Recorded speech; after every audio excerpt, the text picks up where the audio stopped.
Okay, so we've been, we took care of your mom. Karen, we're taking care of your technically parents, but your mom. And the situation when we came in, when you Tender Mercies came in, what was the situation that you guys were in? Karen, start us off. My mom had a episode that we thought was a stroke. It turned out to be something different, but from that point forward, after she was in the hospital, she was not able to care for herself, and my dad was really not able to care for her in the way that she needed to be cared for. So we knew that we needed to find help that could come in on a daily basis to help with needs that they had: bathing, food prep, just general making sure that everything was still running as a household should run. And that was an easy sell, wasn't it? Your parents were just excited about the thought of having somebody in their house, weren't they? They were resistant to having somebody in the house. And it was a long time before we talked a good time before, just informationally wise, right? And then we did. We talked beforehand and had thought maybe we could do a 4-hour stint or an 8-hour stint of somebody coming in, but they were very resistant to that. But after Mom had her little episode, it was my sister and I just kind of laid down the law and said, you have to have somebody in the house or Mom can't come home. She has to be in a rehab facility. So this was kind of the happy medium. And so we started out with 12-hour care and days during the days, yes. And then as Mom has progressed with her Parkinson's, we had to move to 24-hour care. Well, and a lot of times it's an event-driven thing. We will have informational visits sometimes, but generally there's some event that happens. Discharge from the hospital, a fall, a getting lost, and then there was an event that then facilitates a series of decision points. Yes. And your situation with your mom. Yeah. Mom initially was diagnosed with breast cancer in 2008, and she just sailed through that. She had a mastectomy that sailed through that. But 2010 was when her right arm broke, just rolling over in bed, but they found it had metastasized to that right humerus. And then there was a long stay in the hospital then. The surgery to put all of the rods in, she was then left with no use of her right hand. So that's what prompted us needing to have a caregiver to come in. And originally it was just for the day, just to help her. She was highly resistant. She wanted no one in her house. She could do anything and everything, which she had always done. So it was extremely difficult. But then in 2000, it declined in 2011. By 2013, it had metastasized to her right leg, and they had to put a rod in there and do radiation. So it just continued to where we needed full-time help in the day, then calling Tony in then we needed it 24 hours a day, and even transitioned then the last 2 weeks into a nursing facility before she died in 2014. And the challenge with both is the acclimation of getting used to even people. So then you overcome a basic resistance, basically almost overcome, but then there is this there's not really, it's been a challenge because in your mom's case, Karen, your dad is there. So he's adjusting to having somebody in the house and dealing with all that. And then your mom has been by herself a long time.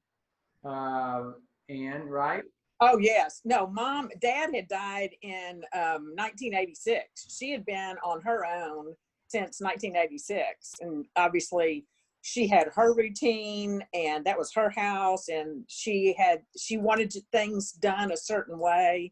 And so that was, yeah, a real challenge, her having anyone in the house, but helping caregivers to know what her daily schedule would be and how resistant she was to, I mean, I don't want chatty Kathy in here. You know, she wanted basically an invisible person that You could. have people that say sit in the other room, come when I Yes. call. Others, they want to watch them and so they don't steal everything in the house. Others, they just want to, you know, it becomes a friend. And, you know, you had said they wanted their own way. I've never met a senior that was very adamant about how things are to be done. Normally, they just don't care. They just, whatever, no routines.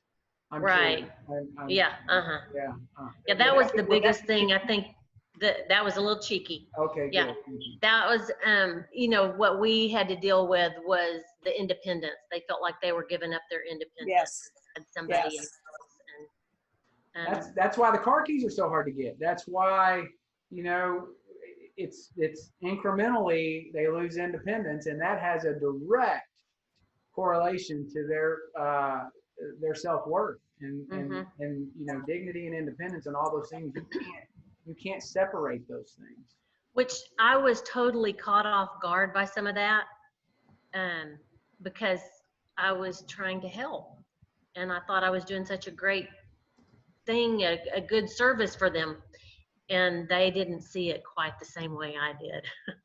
And there's a lot of anger. There's Yeah. a lot. I mean, once again, we know underneath that is the grief and the loss of independence, their life as they know it. But what we as the daughters receive is this incredible anger, you know. And then it's difficult for us because it's like you said, we're trying to help. It's Right. like, wait, you just attacked me and I'm on your side. But it comes with the territory. So, yes. So you kind of came to the conclusion that you needed help with your mom, but we didn't come in the early part. We came in later in that process. So how did all that unfold before we got in? Right. Well, we initially started with God's providence that he literally had a woman, that a social worker at the hospital as mother was being discharged, had a suggestion of this lady that could come. We're losing you there for a minute. You there? And so that She's gonna have to do that again. Yeah. Hey, Ann, can you hear me? I'm here. Okay. The picture is gone. So yeah, I can hear you. You're cutting really out. What do you think I need to do? I see your. Tell you what, why don't you log out and log back in and see if that helps? Okay. Now you're cutting out. Yeah, I think you've got a connection issue. Try and log out and come back in. Oh. Okay.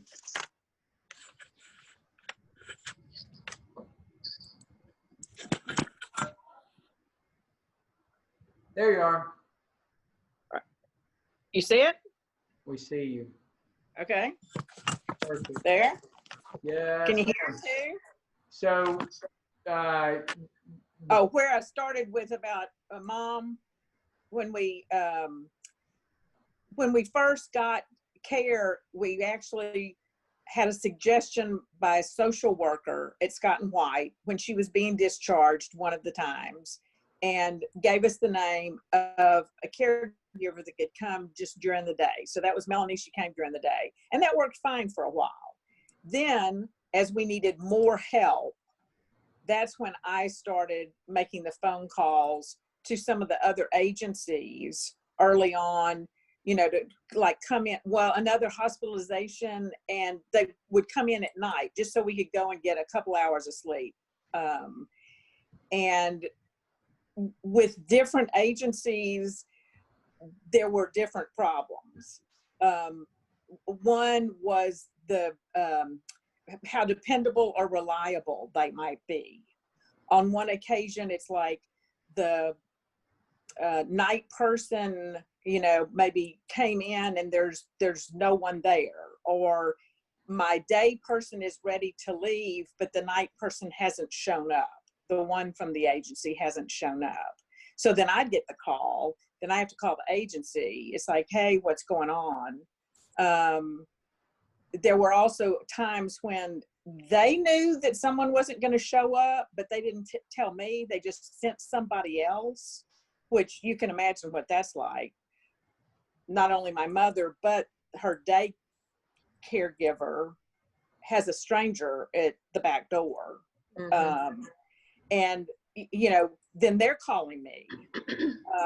So, and mother also probably fired about, well, I think we went through 3 agencies, and yeah, those didn't work. And then Tony started up Tender Mercies. Praise God. So then I had someone that I already knew, that I already trusted, and he was able to come. And because I know Tony, I know honesty, integrity, reliability, dependability. I know the person, his character. So I knew good and well, if he was going to do a business, that was going to be somebody I could work with, because I had certainly worked with 3 other agencies that it didn't go well. We do try, and Karen, you know, when somebody's been sick, we make sure, and that's why we have teams. We try to orient and have people, but I don't, we always have somebody go and orient and introduce and make sure that there's a known. That's something I've never been able to get comfortable with. Just say, oh, here's an address, go. And it just doesn't work. That's not our model. And so I mean, some people, that's the way they do it, and that's fine. It works for some, but it's a little different for us. So. And which she just gave you a great sound bite there. Did she? Oh yeah. Soundbite. Hey, that was dude, great. I'm trying my best here. There you great. go. Hey, one thing we talked about, so with both of y'all, when we came in, then we helped facilitate home health, did we not, with both of y'all? Or I know with you, Karen, we helped facilitate that as well with you, right, Ann? And advocated for y'all on that behalf. And then we had a transition at some point in time where we had hospice visits, and we talked about that. You had mentioned a lot of people think what we do is home health, and it's very different. We're what would be called home care, non-skilled. We don't have nurses, we don't have therapists. Medicare doesn't pay for us. So we're in the middle. Home health is over here with PT and OT and speech and you're sounding weird. That people say that all the time about me. You've gone out. I think, Karen, your connection's still good, I'm right? good. Yep. And I think, how many bars do you have on your phone? She's logging out and trying again. I wonder if she can do it on her computer. I don't think she does. We couldn't get it to work the other day, or Friday. Okay, now I see. You hear me now? We can't. How many bars are on your phone? I can hear you. Are you there? We're here. I'm here. How many bars do you have on your phone?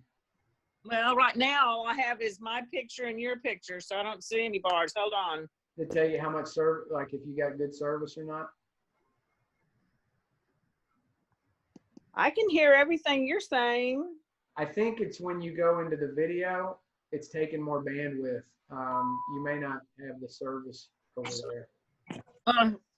Maybe it's because I'm in the sunroom. I mean, it hadn't been a problem before. Sunrooms are always a problem. It's always the sun. Okay, let me plug in. Plug in anywhere. Is that cheeky? No, it's not. Can you? We see you walking. Can you? Do you hear me any better? I do hear you better. Yes, ma'am. Okay, so maybe this. Let me get a chair. Some people stand on a chair. Yeah, right. I'm I'm just, a senior, One leg. I'm a senior One citizen, leg. dude. yes. This one, we'll have a blooper outtake on this one. So this is good. The I'm band a starts. senior. Yeah. I'm a senior That's the citizen. state of mind I've always been told. I'm a senior citizen now. I can join the clubs and all. Oh, please. Oh, please. You're a punk. I'm telling you. Okay. Sounds like you're in a better place. Is this okay? I think it's great. Of course, I don't have my stand, so I'll have to just hold it. Okay. I'm sorry. Is that working? That is working. Okay. So Where were we? We'll skip around. We'll go. So. Oh wait, I didn't get to talk about. You were talking about help with home health care and hospice and stuff like that. One of the things that I have always tried to do when I was my mom who got ill and went very fast, and then with my dad who had dementia, there was so much I didn't know what I didn't know. Yes. What I try to do, and I've learned a lot in the 9 years I've been doing this, is try to be an advocate for and try to educate people on what your options are in terms of, because somebody walks into a hospital room, hey, you're discharging tomorrow, where are you going? And it's not hey, you're going to this nursing home or you're going to use this home health. And we just want people to know that there are lots of options, and here's how home health should be done, here's how hospice should be done, and try to be an advocate for. And so we did that for both of you, and we try to do that for everybody. There are a few that would rather kind of just do it on their own, and we're fine with that as well. So well, Tony, what I remember about that was that when you came in that first time to my mother's house, and we sat in that living room, and you had this giant notebook, and literally you were gathering tons of information about my mother, not just medications and health, but you went to meet her, figure out the house, the routine. But what I remember is how you educated me. Not only did you communicate with me, but you were educating me. And once again, it's all of our the first time. So you came in with knowledge, and I could ask you questions, because see, I didn't know what was coming. And you could even tell me some of the things that could be a possibility, so that when the time came when it's like, oh, wait a minute, now hospice, but mom wanted to be at home. How do we do that?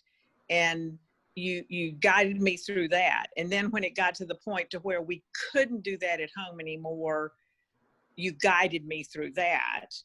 And then what I remember, the one day that I remember distinctly, was when she was in the facility, and she was only there for 2 weeks, but we wanted to get her long before my facility, not my facility. Just clarifying for people listening. If you were in another facility, memory care, correct? Oh yeah. Yes. No, not yes. Not Mercy House. Mercy House wasn't even. Mercy House was a dream.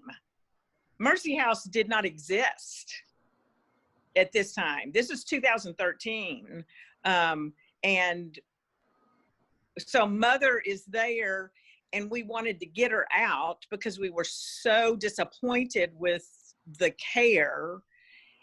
And so I remember calling you. You came because my daughters and I were saying, we're getting her out of here. We found another place, not Mercy House. Mercy House was not such, it wasn't even there. And you said, Ann, she's too fragile. You can't do that. We didn't have much time. It was only going to be a matter of days. But you guided me through that. You told me, you gave me wise counsel. And anybody that's done this before knows how difficult it is, because you want to do the right thing for your parents and you don't know what it is. And I'll forever be grateful for that. You also told us which hospice, care to get. Encouraged you, didn't tell you, just gave you good options and everything. Absolutely. And very grateful and thankful for that. Very, very thankful. Karen, just engaging with you and through different decision paths and different things, you feel like we've been a benefit, and not just me. I mean, you had good girls as well that had good feedback too, correct? What girls that have? Your staff people, sometimes they can provide Oh, feedback. yes. I remember that first time that you came over, and I was so overwhelmed with trying to make decisions, my sister and I, and by the time it was over, I gave you a great big hug because I was just, it was like somebody was going to help me get through this, and because my sister and I hadn't done it before, we didn't know. And then on a daily basis, we get good feedback from the girls on what's going on and how my dad is reacting to my mom's slow decline. And it's just been really helpful to get their feedback too. Great.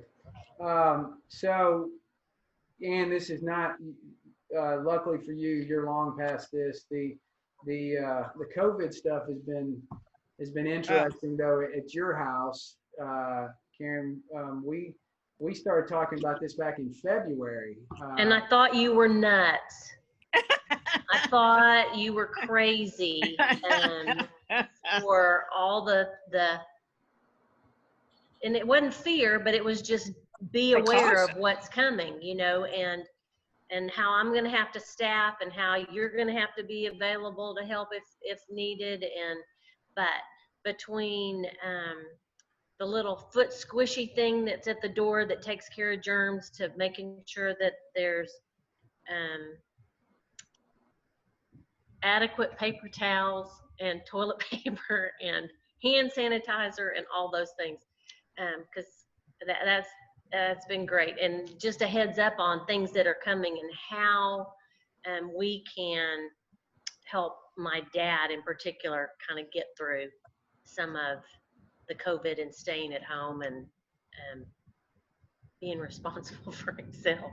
It's so punitive for seniors that are stuck at home and they don't, and here in the facility as well. And you know, it's and then we've got some clients. Well, I hit the beaches at Normandy and I did this, and there's, you know, nothing's gonna.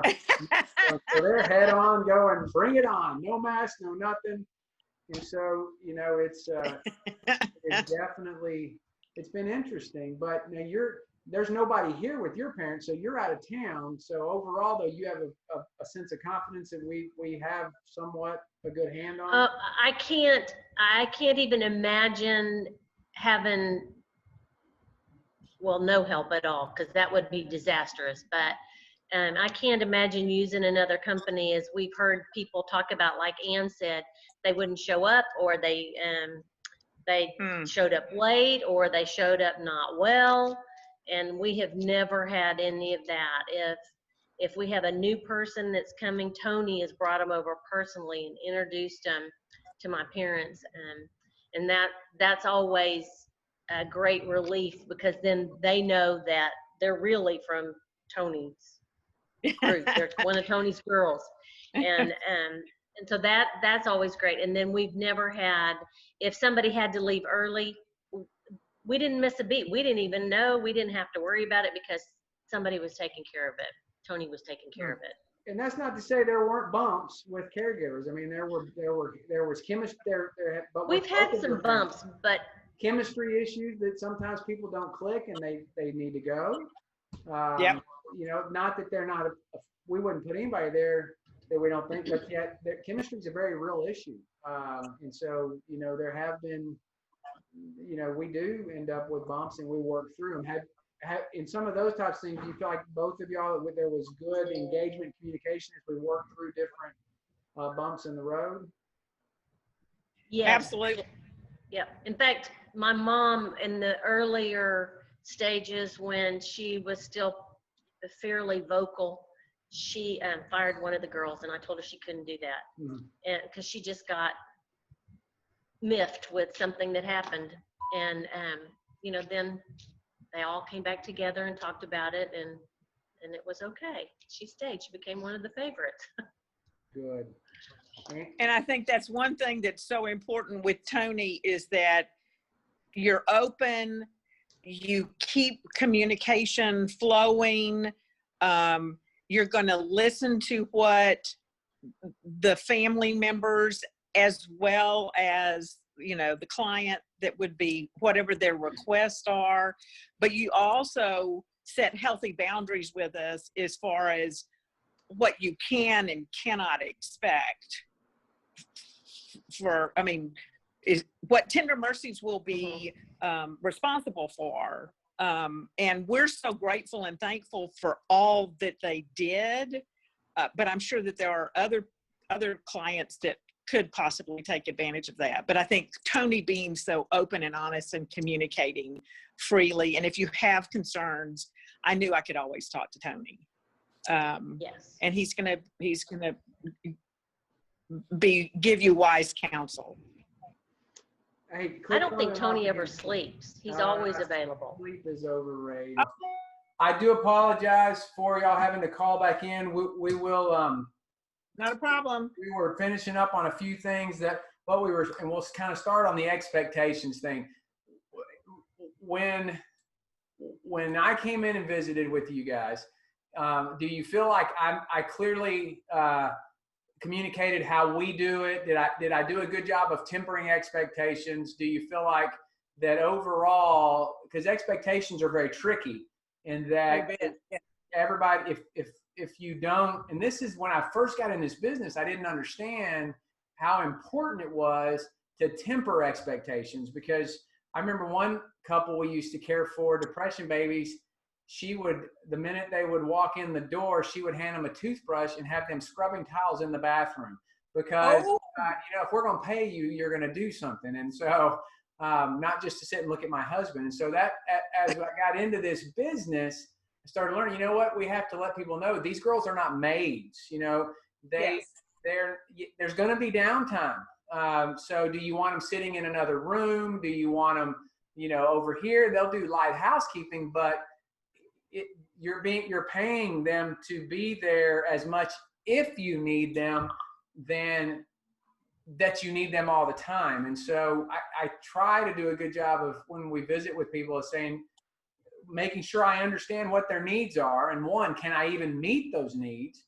Yes. What their expectations are, can I even meet those expectations by saying, here's how we do it. And so and you were quite a while back. Yes. And so it's a good, I guess, between your and then Karen, you're recent. So overall, do you feel like, when we got with you and started talking through it, and do you feel like the expectations that I clearly understood them? Did I do a job of telling you, here's how we do it? And did we meet those expectations?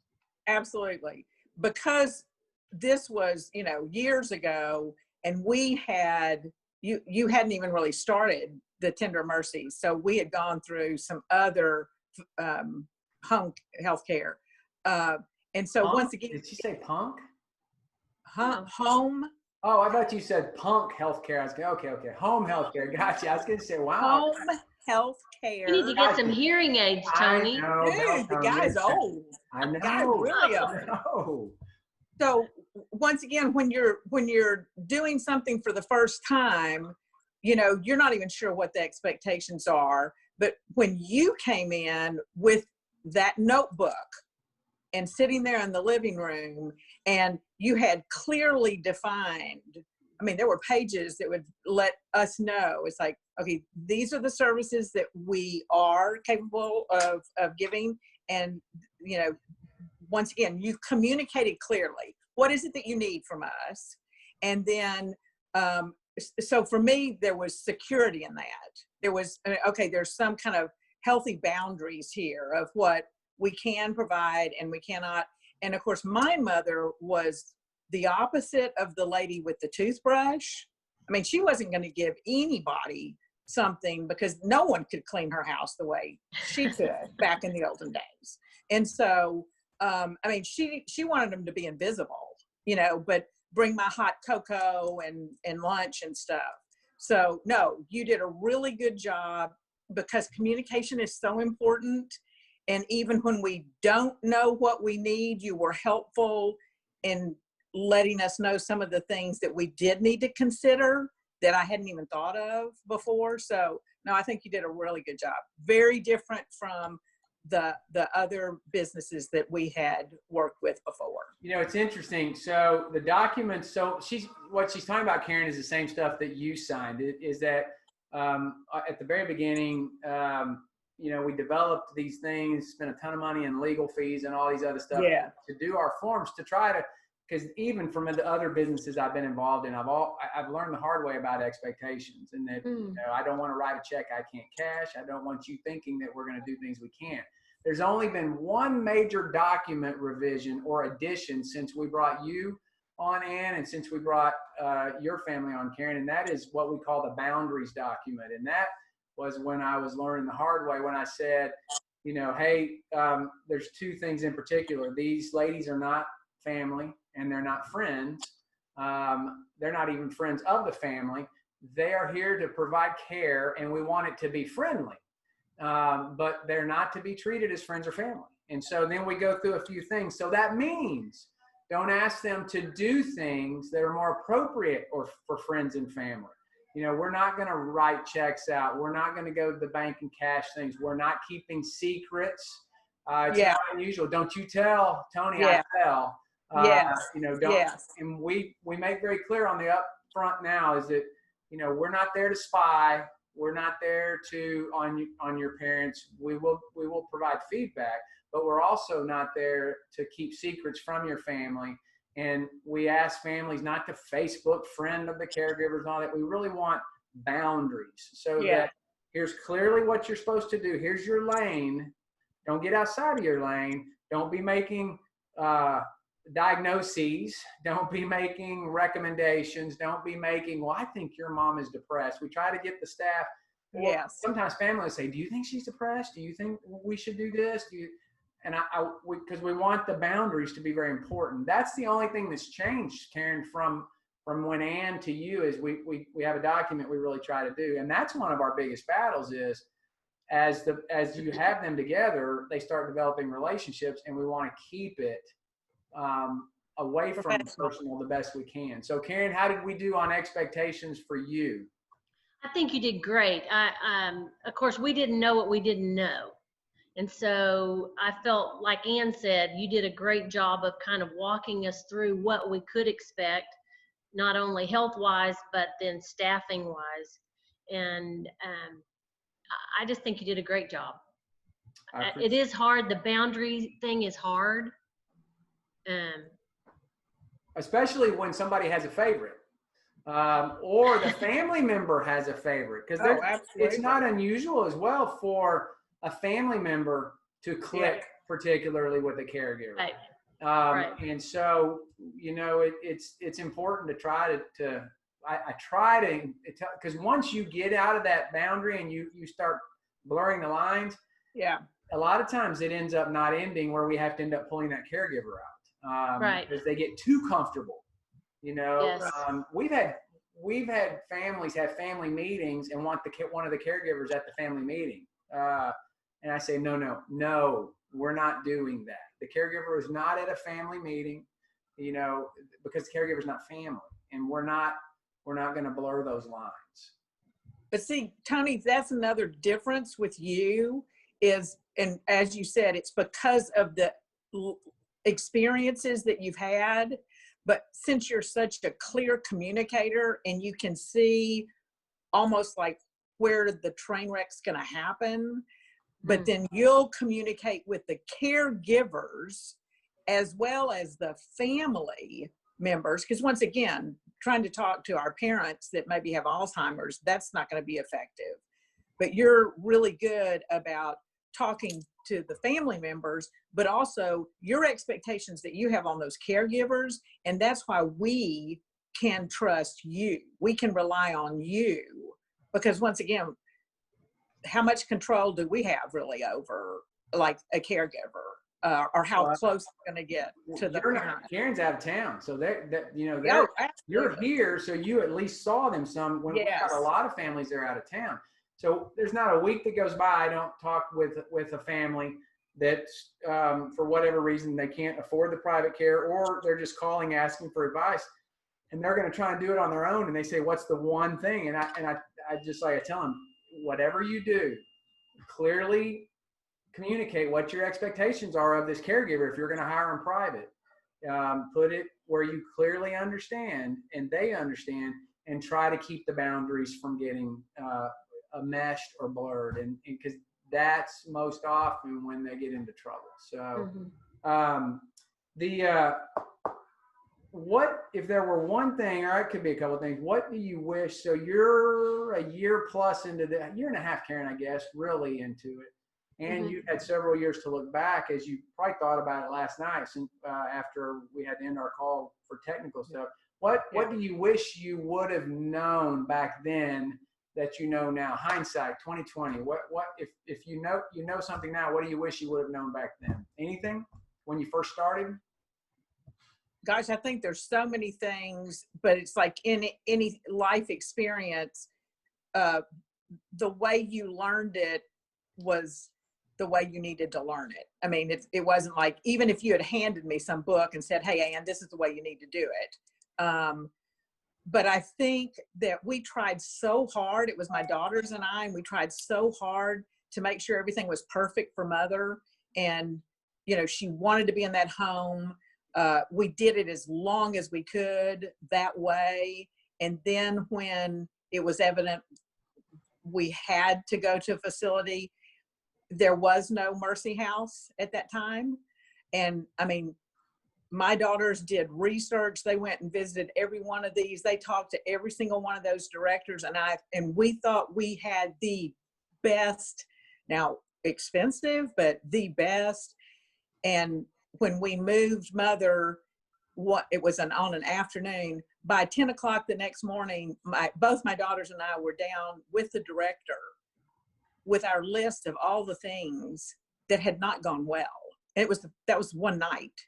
The things they had promised, like, oh, well, we'll deliver her food to her room instead of thinking she could go downstairs, or it's in a memory care facility. And this man walks into the room. Now, we never left Mother, but that's why we saw everything, our medications. And I'm thinking, as soon as you came up with Mercy House, and knowing you would be the one that would be supervising this, implementing it, and knowing that many of the things that we experienced, we wouldn't have had that experience. It was a nightmare. Now, fortunately, she was only there 2 weeks before she died.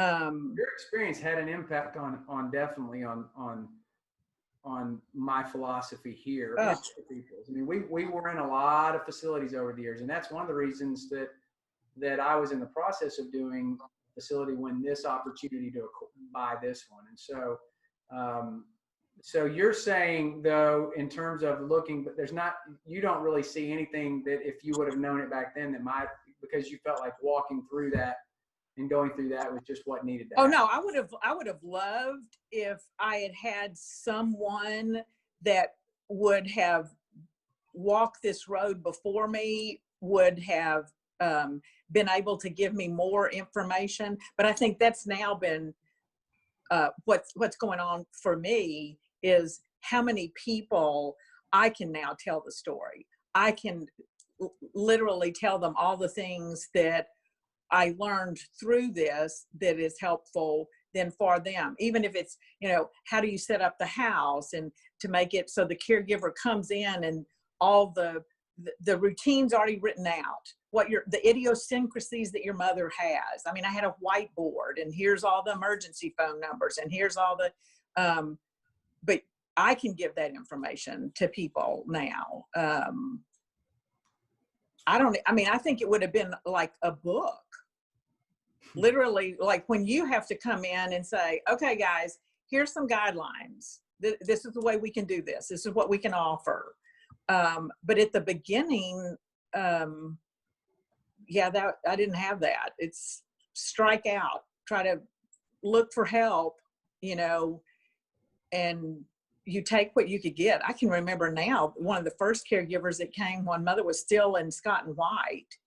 And it was like, I didn't know what I didn't know. I mean, she could have charged me anything or told me what I can and cannot do. And you're just, it's very easy to make some poor decisions. Karen, what about you? Anything that you feel like would have had an impact on knowing now versus then? I think I think like Ann said, having had somebody who'd walked through it that could have been talking to me and telling me, I wish I'd have known how hard it was going to be. I wish I had known how my parents were going to react to having people in their home. I wish I had known that it was a loss of independence and that whole change. I wish I'd known change was so hard. So would you do anything different? No, so it's been harder than you thought. Is there anything that you would do different? I don't think so. I have so appreciated the way you've walked alongside and given guidance, and you've directed us when we needed to have direction, and you've given us like when we needed to have furniture moved to make the house more livable for them to get around in. You had somebody that you could recommend, and me being out of town, I don't know anybody in Temple anymore that I could trust to say, you can come into my parents' home and you can move their furniture. So having your expertise has been invaluable to me. I may have used, I don't think I called it the Ann rule, but Ann, one of your things that you tried, I share with a lot of people, and that, remember when your camera experiment? Oh, absolutely. And your mom didn't want nights. You hadn't transitioned to nights yet.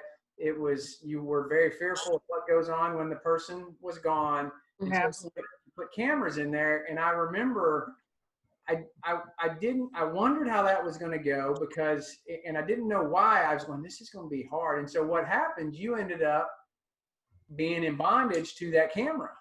Just you're watching it. You're the other side of town. There's nothing you can do anyway. And Yes. a couple times she almost fell, and you told me one time I was yelling at the camera, yelling at the camera, and she couldn't hear me. But a lot of people think cameras, we'll just put a camera in, but that doesn't really solve anything. Well, and I will tell you, because that's bringing back memories. Before the cameras, it would be, I would call to check on her, like, through the night. Before I knew she was going to be in bed. But the times that either she did not hear the phone for whatever reason, or she didn't put the phone back on the hook, but it didn't come up busy. And I can't tell you how many times I drove from South Temple to North Side, panicked, knowing full well she was on the floor somewhere, and she was fine.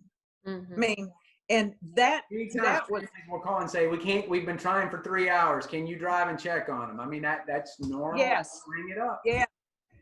So the camera, at least, like, it was just bathroom and bedroom, so that at night, either she's in her bed or when she gets up to a walk to go to the bathroom, we would have been able to see, on that walk, was there a fall? So it was truly helpful for that interim time when we didn't have anybody at night. But it's not going to make it safer. No. After the fact deal. You're going to see them on the floor. And so, and I don't remember, Karen, if you talked about cameras, but a lot of times people think a camera will make it safer. And I just say, cameras will let you know. They're event driven as well. You'll know if there's a problem, but you won't be able to prevent them. You can't call and say, I see you getting up, don't do it, because it generally doesn't work that way. Right. We did think about cameras, but it would have been strictly to let us know that somebody had fallen and not been able to get up. Right.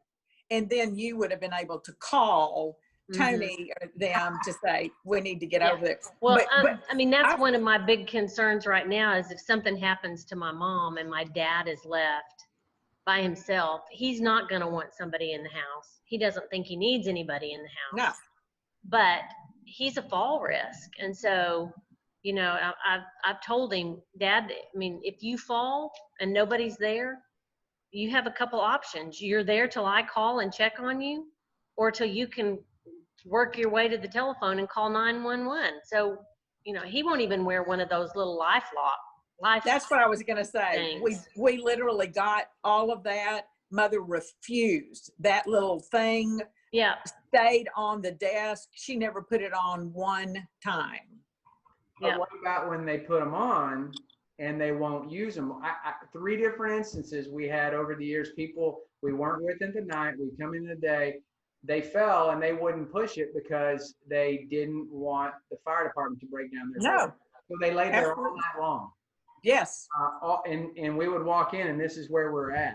And the other thing about these, and people don't understand, if you've tested one and you use one, you push it, and then there's a lag, 10, 15, 20 seconds, that it contacts the base, and then the base modem calls, and there's this whole lag, and you have to you have to push it and hold it for a minute. And so when we have them in the house, when we're during the day, we try to test them at least weekly, so that the people get used to the muscle memory of how hard to press it and get used to doing that. And if there's memory, we may do it daily, so that they get used to pushing it and knowing what to push and how hard to push it. And how long it takes. Right, because if you test that thing once a month or don't test it at all, and then it's not working right, it's done you no good. Right. Or you have resistant parents. Absolutely. You can't solve that. No. You got to work around that one.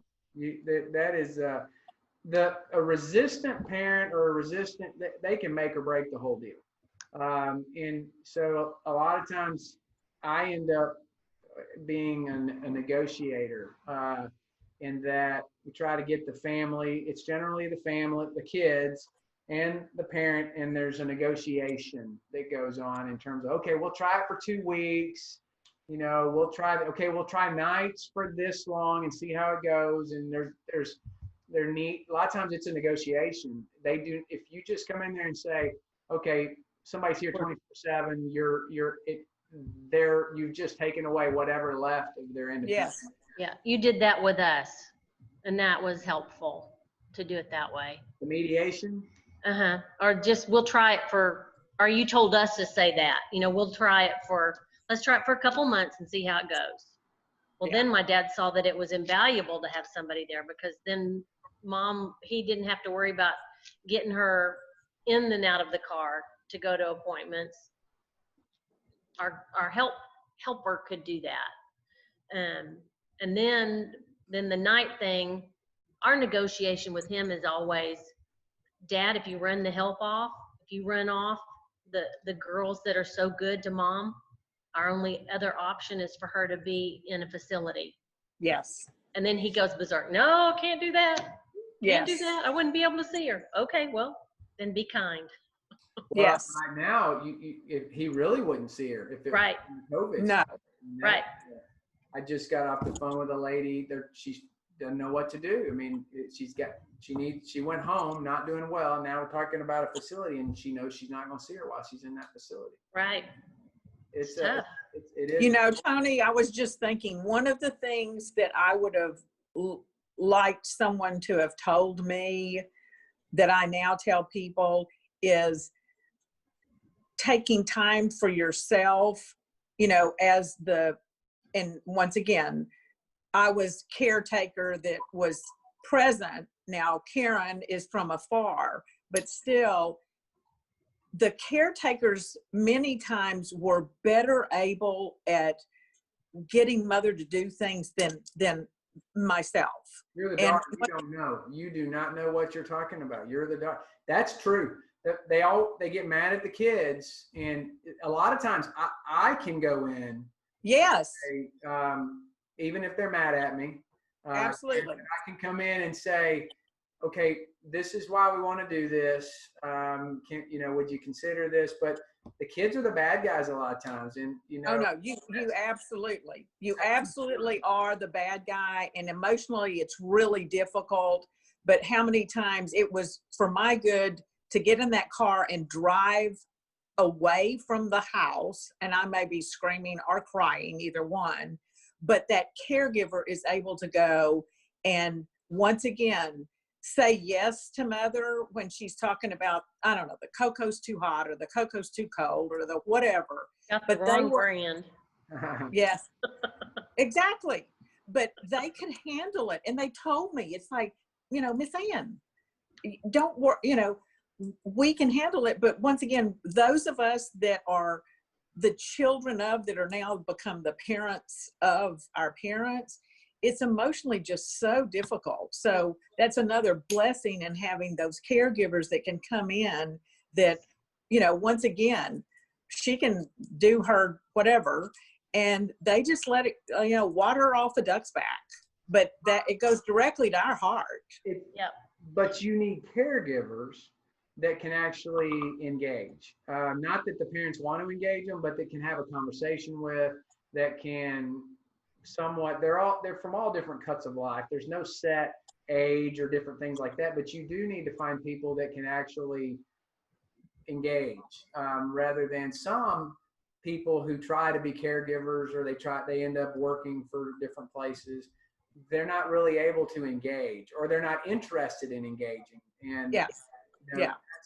that's what we try to find, people that, I don't need a CNA license.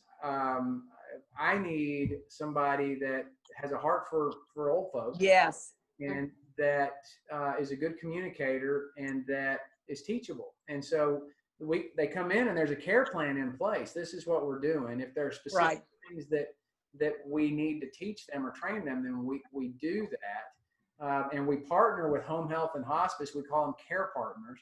And so we try to, whichever one is involved, we work together to try and figure it out. But it's important to have people. That's not to say there's not going to be headbutting with the client and the caregiver, but, you know, try to have at least on that team people that can relate and engage. Why you're smiling, Karen? But we know full well that this whole, I call it caregiver fatigue. You're in somebody's house all of a sudden for a lot of time, 12 hours, 8 hours, 24 hours. There is a fatigue that's going to set in. Yes. And they are going to get grumpy. Yeah. And they also have to have a thick skin. Thin-skinned people are not optimal as caregivers. Yes. No. Yeah. Well, But to somebody your asked, point, go ahead. but to Tony's point, they need to care. Mm-hmm. If they're a caregiver, we need them to be able to care. Tony says relate to, you know, and recognize that their clients are at a very difficult place. Mm-hmm. What were you going to say, Karen? So somebody asked me what the hardest thing about all this has been, and it's been managing my dad, who thinks he's still managing my mom. And he's not really managing her because our caregivers are managing her, but he still wants to be the manager. And so that's been. And really, hospice is coordinating the care with your mom, and they're directing, you know, they'll tell us, here's what we're doing. And so he's now multiple levels removed from being the primary caregiver. And that's a big, big adjustment. Well, anything else you guys want to say? I appreciate you circling back around another day since we had the technical difficulties. Is there anything else that you might want to, that somebody who's listening to this, maybe starting down this path, that might be of benefit, or just in overall about Tender Mercies and what we do for y'all or did for y'all? I would just say that partnering with you and Tender Mercies has been the biggest blessing in all of our journey, because we didn't know how to start, where to start, how to proceed, or what to do, and walked with us every step of the way and just made it a much more manageable process. I would use you again. That's so nice. Thank In fact, when I've thought about moving my mom up here, like if something happened to my dad, and I'm like, I can't, I don't know that I can move her up here because there's not Tony and Tender Mercies. And I agree. I'm thankful and grateful for Tony and for his leadership and guidance during our time. It's truly a ministry, and there's so many families that are in need. And what's wonderful is we now have an answer to people that are coming to us saying, what am I going to do? Mm-hmm. I've got my mom or my dad, and it's like, I have an answer, and it's a good answer. Yeah. Because for years before, it's like, there was a bunch of answers, but they weren't good answers. But thank you, Tony, and thank you, Tender Mercies. Yep. Thank If you want a franchise, you could come to the McKinney area. That would help. Yeah, this is. Yeah, that's what he needs is another job. We are having a COVID fun day every day right now. The world is a very, very different place. And I thought, I had no idea 10 years ago when I got into this, what it was going to be like, but I never in a million years envisioned what this COVID and how it has changed things so dramatically. Yep. All right, ladies. Well, you're in my prayers that God's going to protect each of you and provide everything that y'all need, because you're providing really important services for a lot of people. I appreciate that, and I would ask that you pray for that every day. Yes. I absolutely will. I absolutely will. Thank you. I love you, Tony. Thanks for giving me the opportunity to do this. Thank you. Big hugs. Hugs. Talk to y'all later. Okay, bye. Okay, bye-bye.